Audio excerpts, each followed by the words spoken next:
Hello అండి, welcome to Shivani బ్రిగాక్షి channel. నిన్న live 3 సార్లు చేయాల్సి వచ్చింది కదండి, ప్రాబ్లం అయిందని చెప్పేసి. ఇదిగోండి నేను ఇది తెచ్చుకున్నాను, ప్లస్ బాక్స్. ఛార్జింగ్ లేకుండా ఉండొద్దు, ఇవాళ చక్కగా కంటిన్యూ చేయాలి అని చెప్పేసి. నెక్స్ట్ ఏంటంటే ఇవాళ శనివారం ఏకాదశి, ఇంకా 7 శనివారాల వ్రతంలో నాకు 6వ వారం. ఇవాళ చక్కగా వెంకటేశ్వర స్వామికి పూజ చేసుకున్నాను. తర్వాత వెంకటేశ్వర స్వామి పూజనైతే నేను వీడియో తీయలేదండి, కేవలం చిన్న వీడియో షార్ట్ లాగా చేసి పెట్టాను. సరేనా, అక్కడ దర్శించుకోండి స్వామివారిని.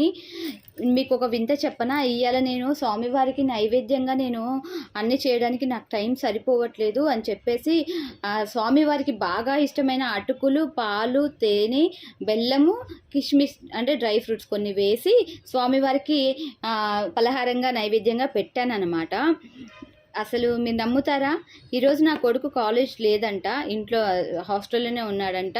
లేటుగా లేచాడు. నేను లేటుగానే స్వామివారికి నైవేద్యం పెట్టాను. అదే టైంకి నా బాబు భోజనానికి వెళ్ళాడంట.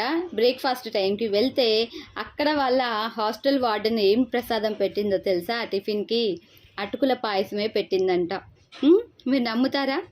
మా అమ్మ నేనే మా బాబుకు ఫోన్ చేసి, నాన్న తిన్నావా అంటే, ఇప్పుడే తినొచ్చానమ్మా అనేసి అన్నాడు.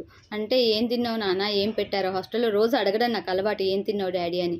అడిగితే అటుకుల పాయసం పెట్టారమ్మా, ఎప్పుడు పెట్టలే, ఏంటో వింతగా ఉంది, టేస్ట్ బాగుంది కానీ ఫస్ట్ టైం తింటున్నామ్మా, కాకపోతే లేట్గా తిన్నాను కదా, నాకు కొద్దిగా ఫస్ట్ టైం టేస్ట్ కదా మంచిగా అనిపించలేదు, తర్వాత తింటూ ఉంటే బాగుందమ్మా, స్వీట్గా ఉంది, వెరైటీ, ఒక కొత్త టేస్ట్ చూశానమ్మా ఇవాళ అన్నాడు.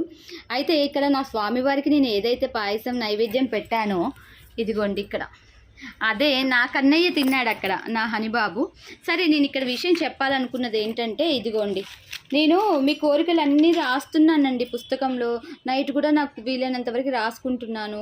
రిప్లై ఇవ్వట్లేను అని అంటే మీరే చెప్పండి, నాకు ఎంత టైం ఉంటుంది?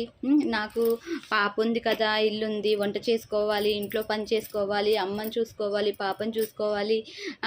అమ్మ బిడ్డలం కదా మనం అందరం, అమ్మ మనమ్మే కదా. ఆవిడ దగ్గర అందరికీ ఉంటుంది కోరికలు చెప్పుకోవాలని. నేను నాకు తగినంతగా నా టైం అంతా ఇందుకే కేటాయించేస్తున్నాను, రాస్తున్నాను. మళ్ళీ అడిగిన వాళ్ళే, అక్క మాకు అర్థం కాలేదు, మళ్ళీ చెప్పరా అంటున్నారు తల్లి. ఒక్కసారి మీరు ఆ వీడియో చూడండి మా, ఏ వీడియోలో అయితే నేను అడుగుతున్నానో.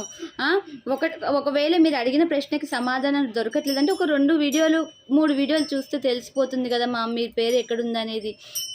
మాకు అర్థం కాలేదు, లేకపోతే మీ ఐడి ప్రకారం నేను చదివాను అనుకోండి, ఐడిలో ఉన్నది మా పేరు కాదు, మా పిల్లల పేర్లండి అనేసి అంటే అమ్మకు అర్థమవుతుంది కదండి మీరు ఎవరి గురించి అడిగారని. నాకు అర్థం కాకపోయినా మీ సమస్యకు పరిష్కారం అమ్మ చెప్తుంది.